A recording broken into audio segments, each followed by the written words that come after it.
جب یہ اعتراض کیا حضرت ابو طالب پر کہ ابو طالب تمہارے بچے نے تو پیمانہ ہی توڑ دیا، تمہارے بچے نے تو کسوٹی ہی توڑ ڈالی، تو نبی مکرم برابر میں کھڑے تھے اپنے چچا کے، کہنے لگے چچا ان سے کہہ دیجیے آج کے بعد یہی کسوٹی ہے۔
تو میں ساری زندگی آپ سے پیار کروں،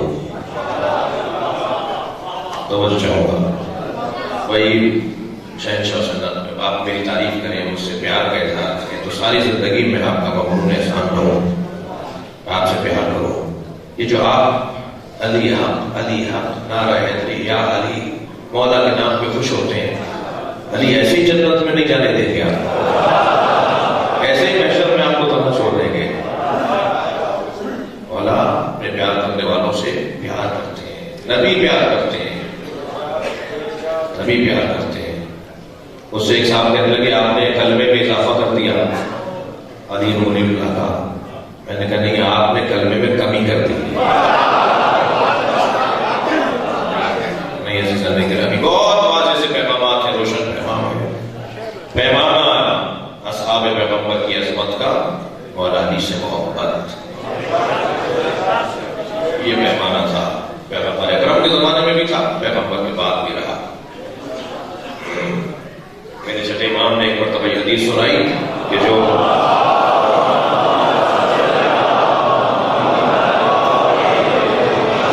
امیر المومنین سے محبت کرتا ہے وہ اپنے طیب الولادہ ہونے کا ثبوت دیتا ہے،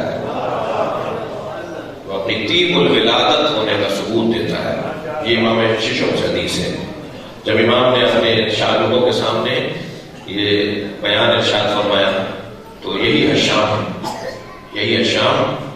ان کے برابر میں، حشام کے برابر میں ان کا بیٹا بیٹھا تھا، تو فوراً اپنے بیٹے سے کہنے لگے علی کو کیسا مانتے ہو؟ تو کہنے لگا بابا پیار کرتا ہوں علی سے۔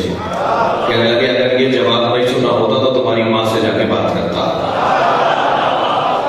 یہ کتابوں میں لکھی ہوئی باتیں ہیں، اور کتابوں کی لکھی ہوئی باتوں کو بیان کرنے کی ضرورت ہے۔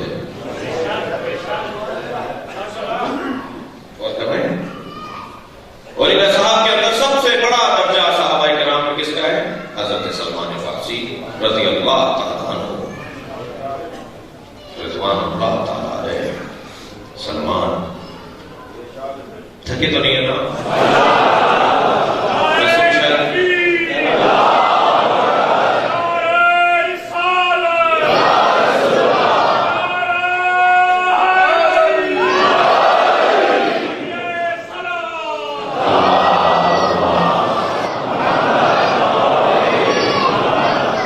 سلمان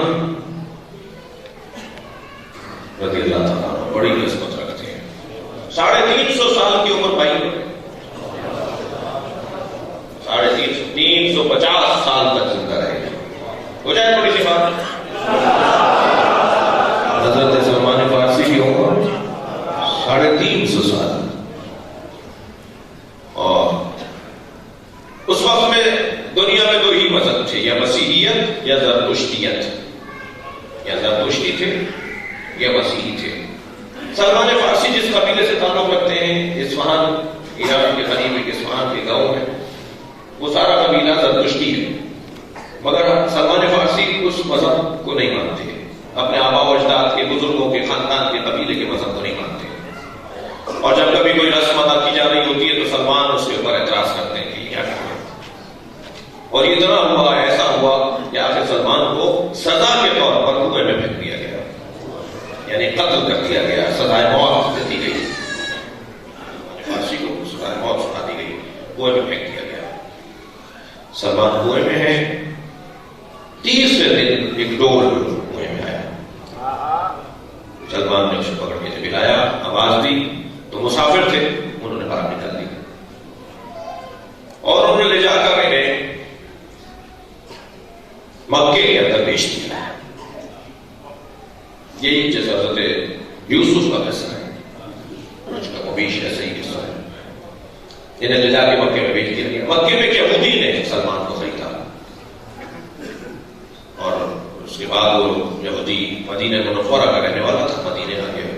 سلمان کو اپنے باپ کا ذمہ دار بنا دیا کہ ہمارے کھجوروں کو سنبھالو، ہمارے یہ خرمے کا جو درخت ہے باغ ہے اس کو سنبھالو۔ سلمان اس کے باپ کو سنبھالتے ہیں، اور اندر سے ایک آواز آتی ہے کہ آخری زمانے میں ایک منجی، نجات دہندہ، ایک ہدایت دینے والا آنے والا ہے، اور وہ آثار محسوس ہو رہے ہیں کہ وہ یہی دن ہے کہ خبر ملی کہ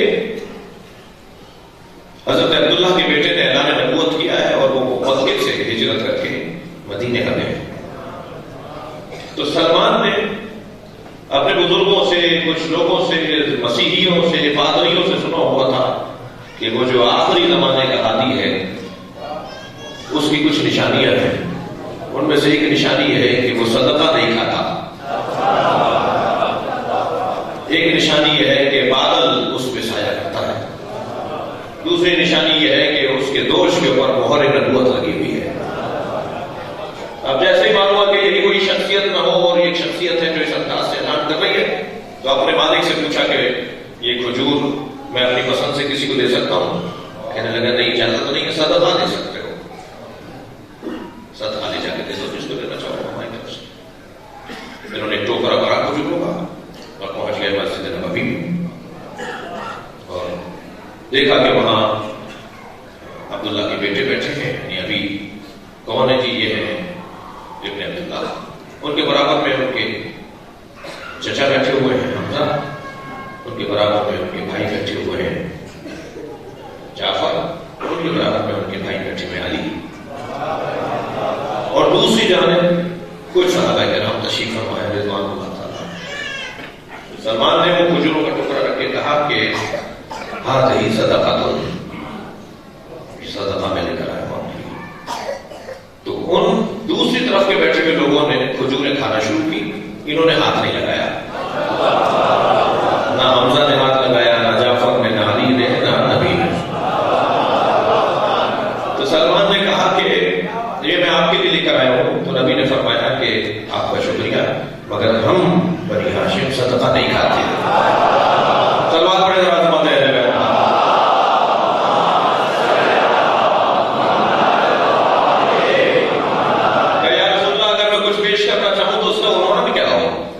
تو نبی نے اپنی زبان مبارک سے حدیث سنے، نبی نے اپنی زبان مبارک سے فرمایا کہ ہم ہدیہ قبول کرتے ہیں، صدقہ قبول نہیں کرتے، لہذا ہدیہ دینا اور ہدیہ لینا یہ سنت پیغمبر ہے۔ اور فرمایا سلمان کو اندازہ ہو گیا کہ یہ ایک شرط پوری ہو گئی، ایک نشانی تو مجھے مل گئی اور بتایا گیا کہ یہ ہمارے نبی ہے۔ اب سلمان فارسی جیسے ہی وقت ملتا ہے دیکھتے ہیں کہ یہ جب دھوپ میں نکلیں گے تو کیا منظر ہے، تو بہت مشکل سے ایک دن نصیب ہوا، سلمان نے دیکھا کہ ابن عبداللہ دھوپ میں نکلے ہوئے ہیں، مگر دور سے ایک بادل چلتا ہوا آیا اور اس نے جتنی جلدی ممکن تھا ان پہ سایہ کیا۔ تو یہ دوسری شرط بھی سلمان کو مل گئی۔ خبر ملی کہ فلاں صحابی کا انتقال ہو گیا، نبی جنازے میں ہے، تو سلمان نکلے اور بیعت میں تشریف جنازہ میں شامل ہوئے۔ تو سلمان دیکھتے ہیں کہ نبی جب دادا دیتے ہیں تو ان کے شانے سے ان کی آواز رکھتی ہے، تو ان کا بدن جو ہے وہ نظر آتا ہے بغیر کپڑوں کے، جی ایک حال نظر آتی ہے، بدن مبارک نظر آتا ہے۔ تو سلمان پیچھے سے پنجوں پر اٹھ کے دیکھ رہے ہیں کہ وہ بہت نظر آ رہی ہے یا نہیں۔ تو کئی مرتبہ جب سلمان نے دیکھنے کی کوشش کی تو اسی اثنا میں نبی نے مڑ کر دیکھا، سلمان کو کہا قریب آؤ ہم دکھا دیتے ہیں۔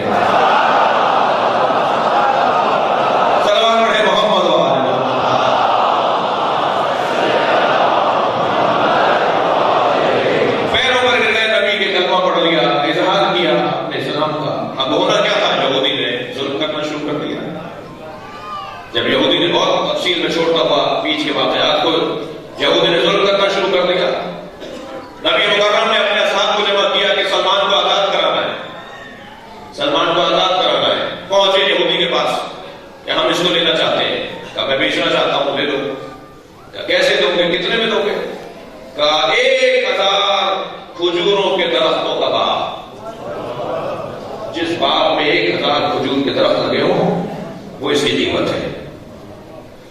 نبی مکرم نے فرمایا علی کیا چاہتے ہو، کیسے ہوگا؟ حضرت نے فرمایا رسول اللہ اصحاب سے کہیے کہ وہ میرے ساتھ چلیں۔ میرے مولا علی نے 1000 صحابہ کرام کو لیا اور فرمایا کہ میں تمہیں ایک گٹھلی دیتا ہوں، تم زمین میں دباتے چلے جاؤ۔ ابھی گٹھلی دبتی تھی، مڑ کے دیکھتے تھے درخت تیار تھا۔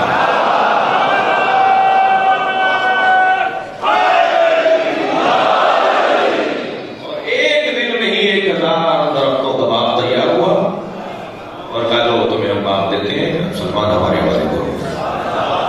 تو عزیزان گرامی میں جملہ کہوں، مجھے نہیں معلوم کون کون مراد رسول ہیں، مجھے پتا ہے سلمان مراد پیغمبر ہے۔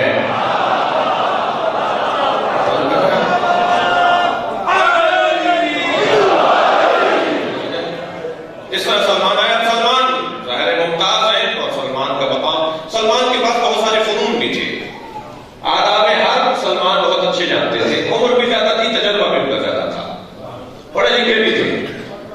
سلمان فارسی کو لکھنا بھی آتا تھا، پڑھنا بھی آتا تھا۔ سلمان فارسی نے بہت سارے اصحاب کو تعلیم بھی دی۔ نبی کے نزدیک ان کا مقام بلند اس لیے تھا کہ یہ اہل تقویٰ بھی تھے، یہ اہل علم بھی تھے، اہل عبادت بھی تھے اور ذہین بھی بہت تھے، یعنی اکثر نبی مکرم ان سے مشورہ کرتے تھے۔ ایک مرتبہ سلمان نے چاہا مشورہ دینا، تو پہلی مرتبہ تو نبی مکرم پر وحی نازل ہوئی، وَشَاوِرْهُمْ فِي الْأَمْرِ، ان سے مشورہ کرو۔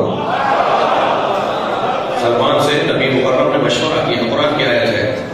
اور پھر سلمان نے وہ جنگ خندق کا تو بڑا مشہور واقعہ ہے کہ خندق سلمان نے کھدوائی کہ اس کو اس انداز سے کھودا جائے تاکہ یہ آنے والا جو ہمارا دشمن ہے اسے مشکل ہو حملہ کرنے میں۔ طویل داستان ہے، عظیم مشورے سلمان نے دیے ہیں۔ سلمان کی بہت سارے فضائل ہیں، وقت کی تنگی اور مسائل کا بیان بھی باقی ہے۔ میں ایک جملہ جو بہت حسین پیغام ہے، سلمان کا خصوص 10ویں درجے پر فائز ہے، ایمان کے 10ویں درجے پر فائز ہے، ان سے بڑا کوئی صحابی نہیں ہے عظمت میں اور فضیلت میں۔ سلمان فارسی کا ایک عنوان زندگی یہ تھا کہ سلمان بازاروں میں، کوچوں میں، گلیوں میں، شاہراہوں پر، اچھا میں تو اپنی بات کروں گا نا، آپ سے آپ کا ضروری ہے کہ آپ مجھ سے اتفاق کریں، مجھے یہ ملک بڑے اچھے لگتے ہیں جب تنہا گلی کوچوں میں علی کا پہلا نمبر،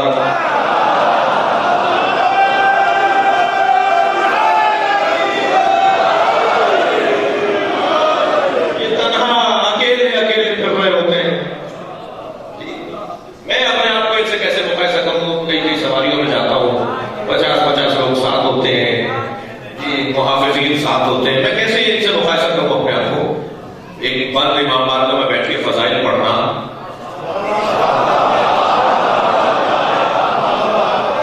اللہ کرے مجھے اس کا ثواب ملے اور اس کا مجھے کوئی درجہ ملے، لیکن وہ باکمال آدمی ہے جو تنہا بازار میں گزرتا ہے اور آواز لگاتا ہے علی کا پہلا نمبر، علی کا پہلا نمبر، علی حق۔ میں اپنے محترم دوستوں سے، اپنے نظریاتی اور تنظیمی دوستوں سے 10 بس تک گزارش کروں گا، ان کے لیے خاص اپنے دلوں میں گوشہ محبت ایجاد کیجیے، خاص گوشہ محبت لے کر آئیے ان کے لیے۔ آج نہیں کل سب کو علی علی کہنا ہے، یہ طے ہے۔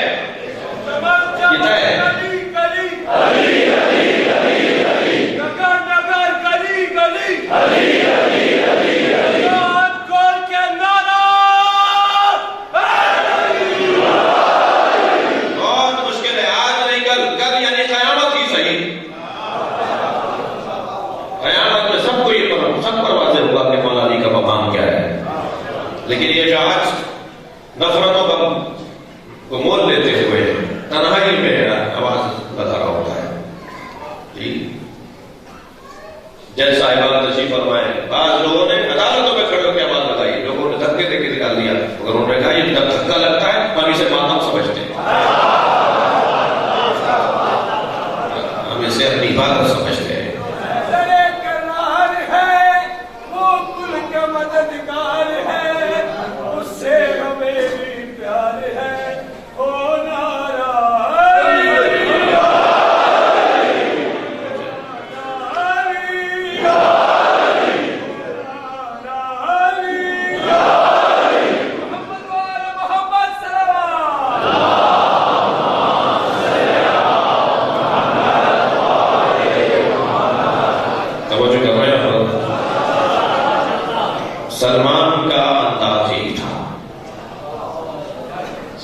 بازاروں میں آواز لگاتے تھے علیکم بعلی. یہ جو آج ملک کہتا ہے نا علی کا پہلا نمبر، سلمان کا جملہ علی کا پہلا نمبر نہیں. سلمان کا جملہ ہوتا تھا علیکم بعلی، تم پر علی کی محبت واجب ہے. انداز وہ تھا، جملہ یہ تھا علیکم بعلی محمد،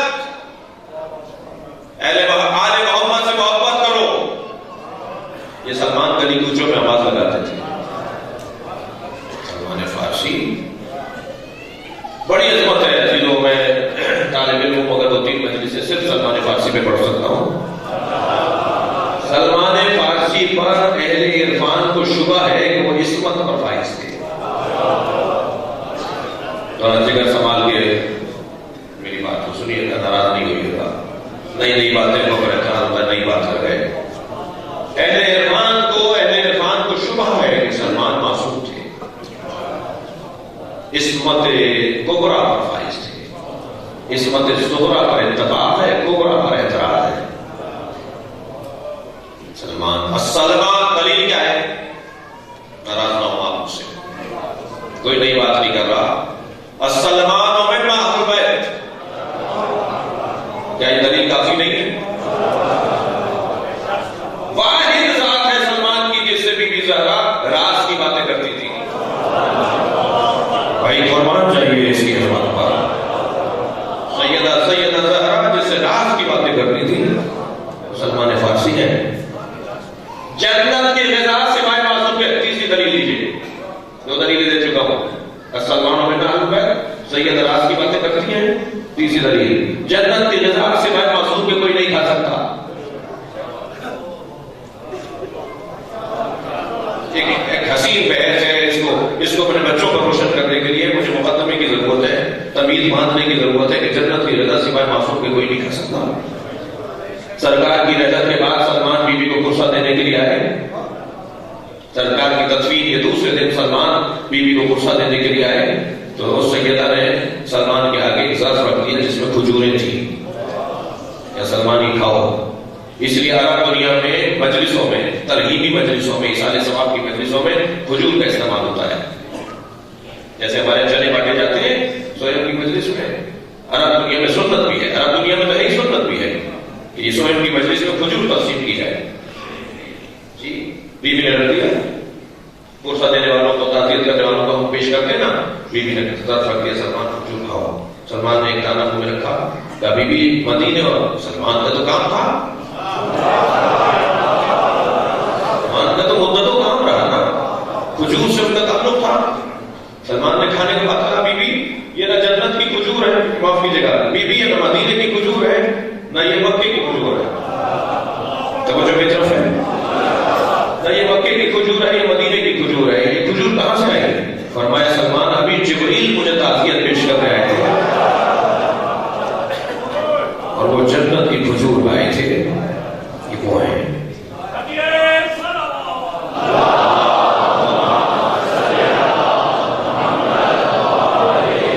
چوتھی دلیل دوں سلمان کی عصمت کے حوالے سے. معصوم کا جنازہ سوائے معصوم کی کوئی نہیں پڑھا سکتا. نبی اجازت امامت سے امام سجاد آئے تھے 12 محرم کو امام حسین کو دفنانے اور نماز جنازے کی تدفین کرنے. معصوم کا جنازہ سوائے معصوم کے کوئی نہیں پڑھا سکتا. کم سے کم قریب بات تو ہے. ان کی عصمت کی دلیلوں میں قریب بات ہے، ذہن قریب کرتا ہے اس عقیدے کے. سلمان مدائن میں، مولا علی ہے مدینے میں، اور فرما ہے مولا علی مدینے میں، سلمان مدائن میں. جب سلمان کی رحلت ہونے لگی 350 سال کی عمر میں تو اسبا بن رباطہ نبی کے صحابی ان کے ساتھ تھے. اسبا بیمار پڑ گئے. کہنے لگے اسبا مجھے ذرا قبرستان لے چلو. کیوں جانا چاہتے ہو؟ کہا مجھے میرے نبی نے فرمایا تھا کہ جب تم سے مردے باتیں کریں تو سمجھو تمہاری رحلت نہیں ہے. تو میں کئی مرتبہ بیمار پڑا ہوں لیکن مجھ سے مردوں نے باتیں نہیں کی. اس دفعہ بیمار ہوں تو لے چلو. لے گئے وہ سلمان کو اور سلمان نے قبرستان میں کھڑے ہو کر مردوں کو سلام کیا تو قبروں سے جواب آئے. یہ کسی کے لیے نہیں ہے سوائے اہل بیت اور نبی کے علاوہ صحابہ کرام سے یہ والی فضیلت ہے کسی کی نہیں ہے. مردوں نے باتیں کی سلمان اور ایک مردے سے تو کہا کہ تم بتاؤ کیسے تم نکلا تھا، میرے قبر میں کیا ہوا، اسے سارے احوال بیان کیے. پھر اسبق سے کہا اسبق اپنے گھر لے چلو، میری موت قریب ہے. اور اسبق سے کہا کہ میرا دفن کر جائے تو خبردار مجھے دفنانا نہیں، میرے مولا علی نے مجھ سے وعدہ کیا ہے کہ میں تمہاری نماز پڑھاؤں گا، میں اپنے ہاتھوں سے تمہیں قبر میں اتاروں گا. اسبق ابن نباتہ نے کہا سلمان وہ تو مدینے میں ہے، تم یہاں بتائیں تو بہت فاصلہ ہے، بتائیں جناب میں ان کا مزار بھی آ جاتے ہیں. وہ تو مدینے میں کہا نہیں، میرے مولا کا فرمان ہے، مجھے یقین ہے علی آئیں گے. سلمان کی رحلت ہو گئی. اسبق کہتے ہیں کہ رحلت ہوئے چند لمحے گزرے تھے کہ تم اتوا شور مچا علی آ گئے، علی آ گئے. دیکھا امیر المومنین آئے، سنیں گے جیسے ہی امیر المومنین نے سلمان کے سرانے کھڑے ہو کر کہا السلام علیکم، سلمان اٹھ کے بیٹھ گئے. رحلت ہو چکی تھی. ایک عارف کا جملہ ہے کہ سلمان آئمہ کے علاوہ، اہل بیت کے علاوہ، سلمان واحد شخصیت ہے تاریخ اسلام میں جو موت اختیاری رکھتا تھا. موت اختیاری، جب چاہیں گے مریں گے. ملک الموت کو واپس کرنے کا اختیار سوائے نبی اور اہل بیت نبی کی کسی اور کو نہیں ہے، مگر ان کے علاوہ اگر کسی کو ہے وہ سلمان ہے. جیسے ہی مولا علی نے سلام کیا سلمان اٹھ کے بیٹھ گئے. مولا کے ہاتھوں کا بوسہ دیا. مولا نے فرمایا سلمان تم چلے جاؤ، سلمان طے ہو گیا نا، تم چلے جاؤ. مولا کے ہاتھوں کا بوسہ لے کے پھر لیٹے ہیں، تب انتقال ہوا ہے. مولا نے انہیں اپنے ہاتھوں سے غسل و کفن دیا اور مدائن علی نے معجزے سے پہنچ کر دفنایا ہے. میں آپ رونے والوں سے ایک سوال کروں، جو علی اتنا سفر طے کر کے سلمان کو دفنانے آئے،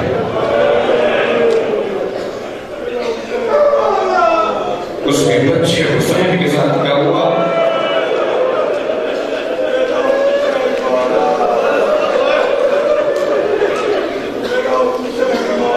تجربہ کو بنانا تھا. آپ آمادہ ہیں رونے کے لیے؟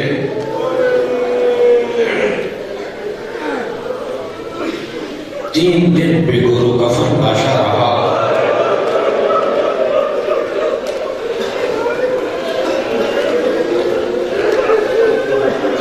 تین دن تک حسین کا لاشا بے گورو کفن. جب بہن آئی ہے بھائی کے لاشے پر تو برابر کی بہن زینب پہچان نہیں پائی کہ میرے بھائی کا لاشا ہے. 11 محرم کو جناب زینب نے امام حسین کے لاشے کو دیکھا تو لاشے کا حال کیا تھا سنیں. بڑا سخت جملہ ہے مقتل کا، اور جس کو جتنا جیسا ہونا آ رہا ہو وہ امام کا غصہ ان کی مادر گرامی کو دے. امام حسین کا لاشا پہچاننے میں نہیں آ رہا. 10 گھوڑے دوڑے تھے حسین کے بدن پر. اجر و کمال اللہ، اجر و کمال اللہ. تکبر کر کے نہیں روئیں گے، اگر رونا آ رہا ہو تو اپنی آوازوں کو آزاد رکھیں گے. 10 گھوڑے دوڑے تھے حسین کے بدن پر. امام کی پسلیاں کمر سے باہر آ رہی ہیں.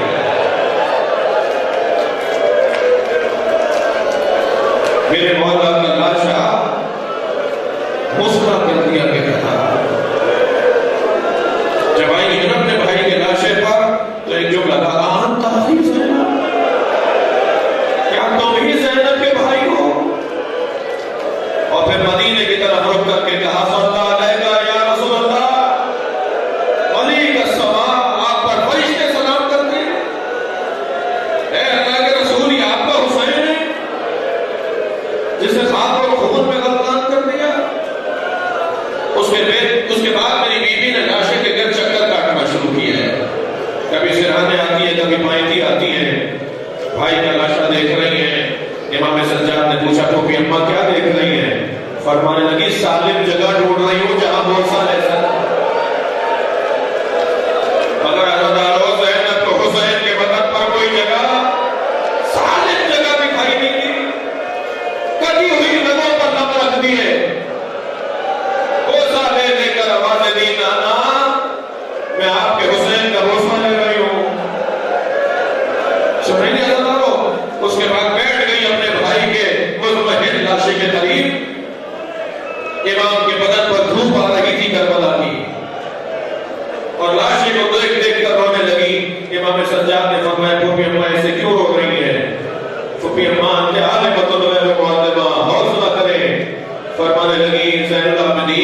مسجد تھی، اپنے گھر کے صحن میں سو رہی تھی.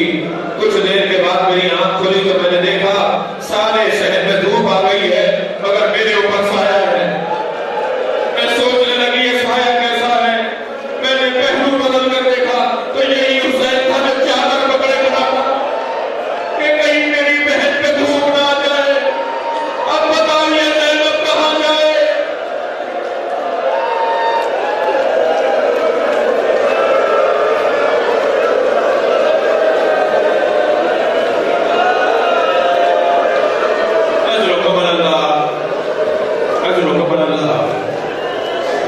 آج 5 سفر ہے. شام چلیے، شام چلیے، ایک ننھی سی خبر پر چلیے. اللہ سارے اقداموں کو جناب سکینہ کے قبر کی زیارت نصیب کرے، بی بی کے مزار کی حفاظت کرے. کچھ دیر کے لیے اپنے ذہنوں کو شام لے چلیے. اجرکم اللہ، خدا کسی پر میں نہ رلائے. یہ جو دن ہے نا شام میں، یہ 5 سفر کا دن، ایک روایت کے مطابق 5 سفر کا دن جناب انہی دنوں میں بی بی کی شہادت کی تاریخ ہے.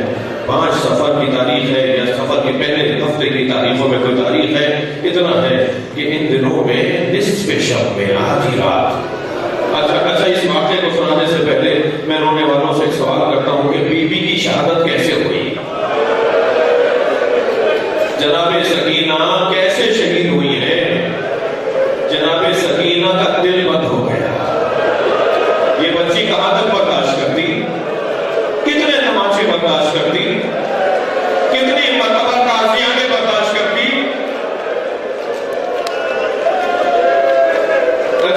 آپ کی آوازیں بلند ہیں، اپنی آوازوں کو اونچا کیجیے. جب مجلس میں آپ زیادہ بلند آواز سے روتے امام جعفر صادق دعا دیتے ہیں، یا اللہ یہ ہمارے عامر کو زندہ کروائے. نصف شب میں بی بی نے سوتے سوتے بیدار ہوئی اور بابا کبھی زندان شام کے اس کونے میں دوڑتی ہیں، کبھی شام کے کونے کے زندان کے اس کونے